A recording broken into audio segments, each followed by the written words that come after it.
Përgatituni për më të keqen.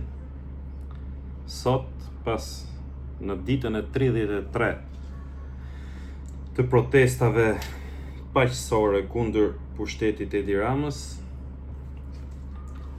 regjimi tregoi dhëmbët për herë të parë, ka dhunuar në mënyrë brutale protestues paqësor, protestues europian që gjujnë me veze, me domate, makinat e ministrave dhe deputetëve të rilindjes, kanë marrë urdhër nga Edi Rama, Taulant Balla, Ulsi Maja dhe i kanë dhunuar në mënyrë barbare qytetarët shqiptar, të ri, të reja, goca dhe gra kryesisht.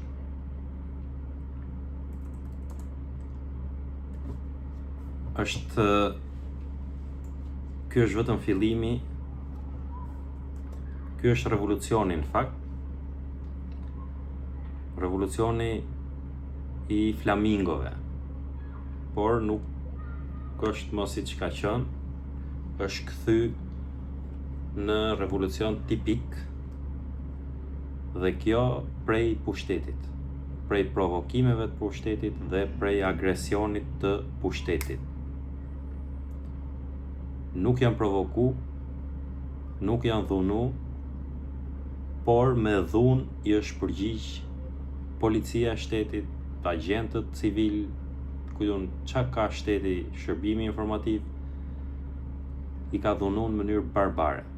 Ka qenë një protestë spektakolare sot, ishte me më pak njerëz në numër, por një protestë spektakolare, qytetar, goca të reja që ju turreshin mrapa në ambiente publike, hajdutëve, plaçkicëve, servilëve të pushtetit dhe i degenerojnë në ambiente publike. Ata i ka zënë frika, i ka zënë paniku, si u thrasin qytetarët: ju nuk na përfaqësoni, ju jeni hajdut, ju jeni plaçkitës, ju jeni servil, dorëzoni mandatet. Kjo i ka irritu jashtëmase Ulsi Majën, Blendi Gonxhen, Tërmet Peçin, Ceno Klosin, Cenon e Belindës, e lloj rrugaçi tjetër që është në parlament, paguhet me taksat e shqiptarëve. Mirë po, ajo që pritet të vinë është paralajmërimi që ndodhi sot. Edi Rama nuk ikën nga pushteti kollaj, nuk ka përtik. Nëse dy variantet që kemi përmend deri tani nuk funksionojnë. Variantet që kam diskutuar gjithmonë që nga dita e parë është Partia Socialiste. Deputetët e Partisë Socialiste do të marrin guximin edhe duhet ta lëshojnë dhe të bëhen njësh me popullin. Me që duket, ata pjesa më e madhe e tyre, përveç çka kanë dalë kundër deri tani Spiro Pali e këta, pjesa tjetër janë të kapur, janë të shantazhueshëm, janë frikacak, janë servil. E përjashtoj nga ky rreth Taulant Ballën sepse ai i shërben Edi Ramës me ndërgjegje të plot dhe si bashkëpunëtor. Po një pjesë tjetër e madhe aty nuk janë bashkëpunëtor të këtij, janë thjesht zara të krimit organizuar, zara direkt të Edi Ramës, ose zara të oligarkëve të caktuar.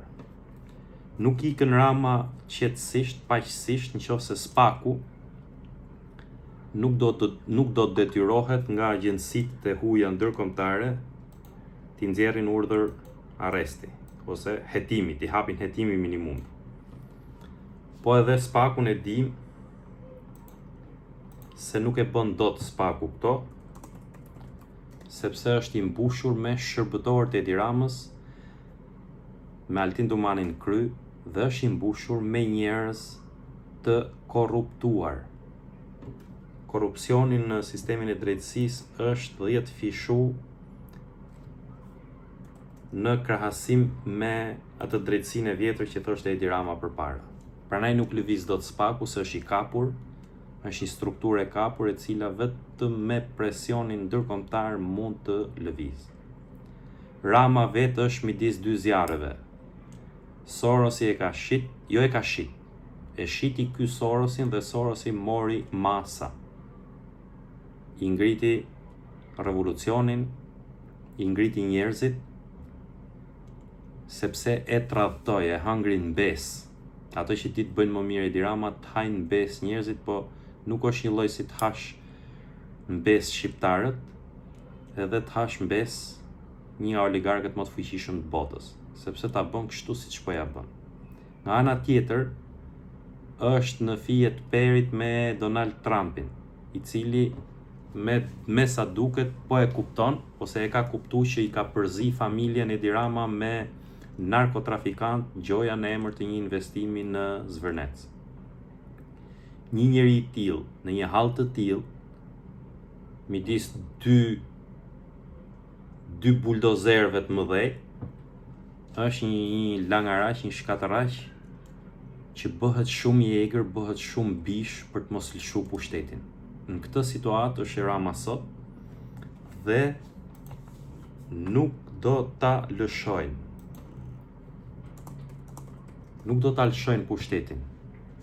Do përpiqet me çdo mjet ta marrë. Dy mjetet kryesore që ky t'i ikte nga pushteti kanë qenë vetëm këto dy variante që po themi. Partia Socialiste me mocion mosbesimi në parlament dhe SPAK-u me hapje hetimesh. Me sa duket të dyja po shkojnë drejt dështimit, nuk kanë dështuar 100% akoma, por po shkojnë drejt dështimit. Dhe fjala është se përpjekjet ky do t'i bëjnë tani që ta shujnë protestën me dhunë. Duke aludu për iranian, për rus, për grek, për treqi me të birin, lloj fantazirash, si që t'i zhduk njerëzit që dalin protestojnë. Por protesta nuk do të zhbohet, nuk shuhet më kjo protest, nuk është ngrit për t'u shu, nuk është nga ato protestat që i shute Edi Rama si ti doshte qefi, se ose përdorte opozitën e lulit për t'i fik, ose blente krerët e protestave.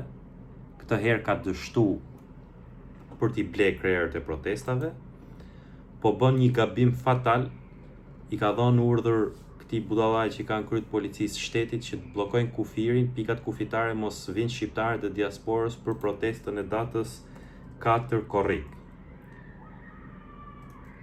Ditë që ky ka ditëlindjen, po ka ditëlindje dhe Amerika, po kanë lajmëru shqiptarët se do ja festojnë ditëlindjen me 4 korrik këtu në Tiranë, Edi Ramës. Dhe po merr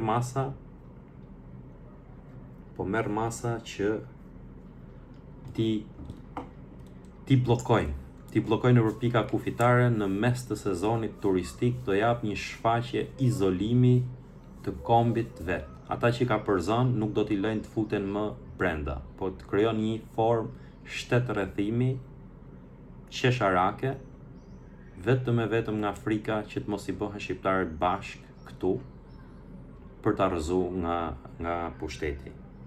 Po përdor mënyra tjera të fllihura, duke u nda pensionistëve nga 50.000 lekë, bonuse koti, në vend që t'ju rris pensionin u jep bonuse, sepse ka hall se rinia i ka dalë durve, mosha e mesme i ka dalë durve, është në bulevard, ka frikë se edhe një pjesë, një krusht i vogël trush plarësh, që vazhdojnë ndjekin lajmet ke Carlo Bolino e Kosokol Balla, ke ABC Newsi, do vazhdojnë të shohin hala fllihësirat sonde në banaqet televizive,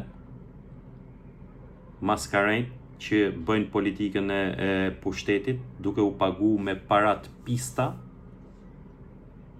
analistët që mbrojnë pushtetin në për mediat kryesore, kombëtare dhe jo kombëtare të vendit, paguhen me parat pista për të mbrojtë pushtetin. Janë po aq të poshtër sa polici që rreth dhe dhunon goca dhe gra në protest. Janë po aq të poshtër sa një ministër, sa një kryeministër që vjedh dhe plaçkit shqiptarët me tendera. Bojkotoni mediat, bojkotoni banaqet televizive sepse koha atyre ka mbaruar. Koha atyre ka mbaruar, ata duan t'i fryjnë zjarrit që të krijojnë përplasje civile. Edi Rama do përplasje civile që t'jetë në gjendje të negociojnë shpëtimin e vet. Të negociojnë amnistimin e vet. Dhe kjo e menon ai tani me të trurin e vet të qartur, që mund të vinë vetëm nëse çon vendin përplasje civile dhe do e kërkojnë që të ulen edhe të negociojnë. E ka paralajmëruar sot Tauland Balla përçarje, një tentativë për përçarje proteste. Tha i kemi taku ata njerëz që dolën në fillim, kujtun, ndoshta kanë nda 10 veta, 15 veta, i kanë ble, në mos i paçin fut vet që në fillim direkt, por me gjas shumë janë të dyja variantet, edhe i kanë fut vet, edhe i kanë ble rrugës, dhe do i uashesin shqiptarëve sikur këta ishin drejtuesit e protestës, erdhën protestu për Zvërnecin, edhe tani çështja e Zvërnecit do shqyrtohet, do e marrë masat qeveria, e bla bla bla bla, edhe do tentojnë të shuajnë protestën. Kjo është një nga format për të futur nxitje për përplasje civile. Sepse ata njerëz që kanë dalë atje në shesh, shokët e tyre vazhdojnë dalin akoma, dhe ata do dalin tulen në një tryezë me Edi Ramën, kjo nuk do të pranohet nga pjesa që reziston, bën rezistencë në bulevard, natë për 33 net me radhë. Nuk është i lehtë Edi Rama për t'u heq nga pushteti, por rrugë tjetër nuk ka, do ik, sepse ja kanë prej biletën ata që e kanë sjellë në pushtet, ata që e kanë mbështet, ata që e kanë suportu. Është si peshku pa ujë, nuk ka më mbështetje, sepse Sorosin e tradhtoi, Trumpin e ka hëngë besë dhe ka tentu ta fusë në një klub mafie ndërkombëtare. Ky është Edi Rama sot, prandaj shqiptarët janë në shesh, prandaj dhe ai kërkon përplasje civile, destabilizim, vetëm e vetëm për të shpëtuar lëkurën e vet. Shifeni mirë kush janë njerëzit që kërkojnë destabilizimin. Asnjë protestues nuk bën thirrje për dhunë, nuk kërkon destabilizimin, përveç deputetëve, zarave të rilindjes, njerëzit më të urryer sot në Shqipëri, më të fllihur sot në Shqipëri, shifini për rrjetet e tyre sociale, Taulantin, Borën, Zeqinen, Sarën, Mirela Kumbaron, Niko Peleshin, Blendi Goxhen, lloj hajduti, lloj mediokri, Palaçoje që ka 14 vjet që paguhet me paratë e taksave të shqiptarëve. Këta të poshtër vetëm mbjellin gjuhë urrëtie dhe gjuhë përçarje. Ata e nisën sot me dhunë ndaj qytetarëve për t'i agresuar, për t'i bërë agresiv qytetarët që të shtojnë dozën e dhunës. Sepse turma kështu është, kur i rritohet, del jashtë kontrollit. Dhe kur del turma jashtë kontrollit, pushteti bëhet më brutal, sepse pretendon që e ka legjitime brutalitetin. Kjo është situata në cilën ndodhet sot Shqipëria, sapo ka filluar, përgatituni për më të keqen, sepse ky do provokojnë vazhdimisht për ta çuar vendin në përplasje civile, sepse nuk ka shpëtim tjetër. E shef si të vetmen rrugë, të vetmen mundësi, përplasjen civile, ëndra e atij është tani në këtë situatë që është që të shkojnë ta nxjerrin me dhunë nga zyra e kryeministrit, që të bëjnë rolin e viktimës. Mirë, po ky revolucion nuk ja bën atë, nuk e ka për qëllim atë, e ka për qëllim ta heqë si një langaraq pa dhunë. Po ta heqë si langaraq ashtu siç është tash, si peshku pa ujë, pa miq, pa mbështetje, me maskën e tërë në gjitha media ndërkombëtare, në gjithë publikun ndërkombëtar, si kreu një organizate mafioze që ulet nëpër klubet e mafjes botërore edhe ndan vendin e tij, me oligarkët vendas, Zamirmane, Çet Kastratin, Aleksandr Frangajn, Dulakët, që janë ta, kujt kush janë ta tjerë, Bolinot e gjithë. Kështu që më e keqja që them përgatituni kjo është, nuk heq doraj, sepse me dhunë ka ardhur në pushtet dhe ashtu do që t'ik nga pushteti për të bërë rolin e viktimës. Po ky revolucion ja ka heq këtë kartë, nuk ja ka dhënë këtë mundësi dhe ai po përpiqet që ta stisë vetë. Ta stisë vetë dhe ta bëjnë situatën të tensionuar dhe ta agravojnë. Do ta shohim ditët vazhdim.